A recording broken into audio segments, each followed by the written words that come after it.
to today's Inspired Young Latina video podcast series. With the book launch coming up December 12th, we have created this platform for you to get to know the authors in a more personal level and also to inspire other young Latinas to share their story and to lift up their voices. At the same time, with this platform, we would like to set an example for the upcoming generations. We need to empower them and remind them that they are more capable than they think. And today I'm with my friend Maria Clara Ospina. Hi. ¿Cómo estás? Muy bien, ¿y tú? Bien, también bien, hasta que te veo. We have been so busy. Sí. Sí. Muy ocupados todo el tiempo, sí. Ya sé, pero bueno, qué bueno que estás aquí. Muchísimas gracias. So, tell us a little bit about yourself, Maria Clara. Okay. Well, so I am 22 years old. I am originally from Medellin, Colombia. I moved here when I was 13. Some of the things that I do, I am currently in college. I'm a junior at North Central College. I am going for theater and global studies. That's amazing. Yes, and so that's kind of like my passions and what I'm studying. Currently, I have an earring jewelry that I open. Yeah. They're so cute. Those are Yeah. from... Yes. Yes, I'm wearing. So cute. And they come from Medellin and Mexico. Yes. So you need to check it out. Yeah, let me say, I forgot to say the name. It's Kawami Jewelry Boutique. Ooh, we're definitely gonna check them out. So how did you hear about Young Latina Talks, and what inspired you to be part of this movement? Yeah, so it was so random because I heard it like out of nowhere during the summer. I just got an email from a professor in my college saying like, hey, there's this whole Latina Talks. Everybody's invited to apply. And I was like, I had never talked to this professor before in my life. And I was like, you know what? And I remember I looked at my mom and everything, and I was like, and my boyfriend, and I was like, should I apply? And they're like, yeah, why not? Do it. So I randomly sent in like a video just kind of like telling you guys what I just told you, who I am and everything. And then I got in. Yeah. Wow, yeah, I remember when we first started that we didn't know what to expect. Anybody there Yeah, knew what to really expect, so no. we were like going with the flow. We definitely went with the flow. Yeah. Yeah. So how beneficial was for you to find that platform to lift up your voice? It is like so beneficial. It is like nothing I have ever seen or done before. It really is so uplifting, and it's just inspiring. So for me, so far, first of all, I never thought I would like randomly have a book or that I would be an author in a book. Like that has just been insane to think about.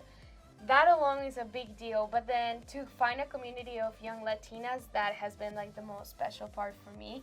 I had a very hard time trying to adapt to the US. I just had a hard time just accepting that I was living here and then just trying to find like a community of people here. So for the longest time I had a hard time, but I think this is the part that has helped me the most with today's Inspired Young Latina. Of course, and I think we can all share the same like situation. So that's amazing. So what does it mean to you to be a young Latina? Oof.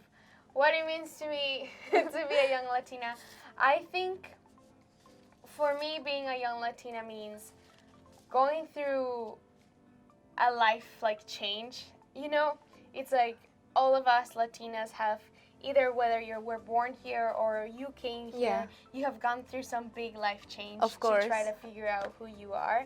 But I also think that it means because of that, it means being resilient, means being empowered, it means working twice, 3 times as hard to get what you want.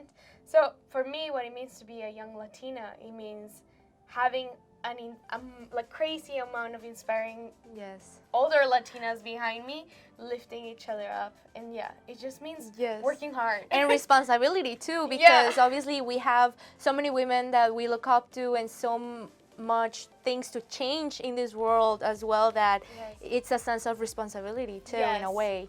And we have people that are expecting us to seguir luchando and stuff, and we also have people like younger than us that are looking up to us. So it's, we're in the middle. But then you also get inspired. Of You're course. like, oh my gosh, these people have done so much. Oh, like I gotta like keep on going. And then when you see your mom, your dad working hard every day, you just get inspired. Yeah, it's like your motor, right? I really do think that the word that I would use is resilience. Like Resilience. just not never stopping. Yeah. Yes, perfect. So congratulations for everything you're doing, and also because in a few days you're gonna become a Latina published author. Yes.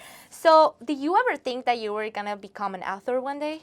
Well, yes and no, because of the nature of my career and what I like. I'm really into writing, I'm into the arts and all that type of stuff. So I have always been like a storyteller. So Of I knew course. at some point I would be like storytelling somehow. Yeah. And to putting a book would be amazing. I just didn't expect it to come in 2019. Like that was Exactly. just like out of nowhere. I was thinking that would be when I'm 30 or something like that. I know. But not right now. Yeah. And it's funny because most of the girls that I've interviewed, they have said the same thing. We don't believe that it happened so quick. It literally was like, I don't know, after we did the Young Latina Talks, it was an experience that I was constantly thinking about it for like 3 months straight. Like I just, it was so much. And then knowing that we were going to have a book, it's just like too much to digest. But it's amazing. It's like divine downloads coming, right? Like Jackie says. Yeah, 100%. When I was like thinking about my year and all the stuff that I have done, and then I was thinking back in January, I was like, who would have thought? Like, never that this would be the way that we're closing 2019. But it's an amazing way. Yeah. I'm really, really excited. So what does it mean to you to have your story on paper, like on a book?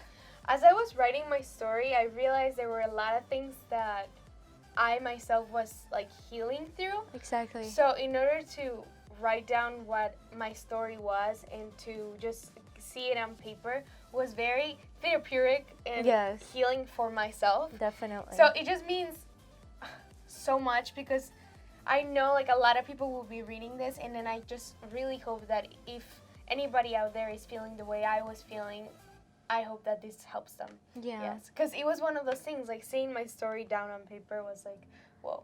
It helped me heal a lot of stuff. Exactly. And also it means closure, like closing down like doors or wounds that you didn't really meditate on, and then just having them on paper is like, okay, you're okay, 17-year-old you. You know? Yeah. Definitely.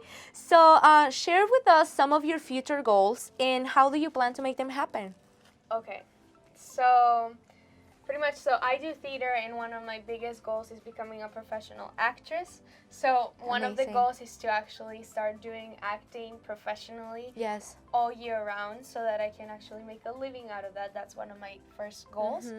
Then with Kawami Jewelry, I also want that to be growing. Because not only is it helping like me, but I also believe that the more that the time goes on, it's helping other people. Every time I see someone wearing like one of our earrings, my boyfriend and I started, they're just smiling, like ear to ear. Earrings are definitely so important, and I just realized that about earrings recently. I'm like, I'm loving earrings. I'm constantly looking for earrings because I feel like you can be wearing something super normal, but if you add that to it, it just brights it up, like everything. It does. So growing Kawami, that's another big part of my goals.